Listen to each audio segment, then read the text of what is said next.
Planning to work in Macau as a non-resident worker? Bago ka pa man magdesisyon, narito ang mga importanteng bagay na dapat mong isaalang-alang. First, ensure na may tamang work visa ka. In Macau, kailangan mong kumuha ng work permit bago makapagsimula ng trabaho. Make sure na compliant ka sa kanilang mga legal requirements. Illegal employment is strictly prohibited. Next, maghanap ng tamang tirahan.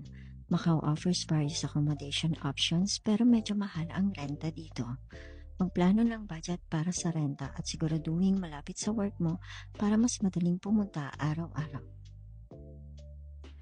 Alamin ang cost of living.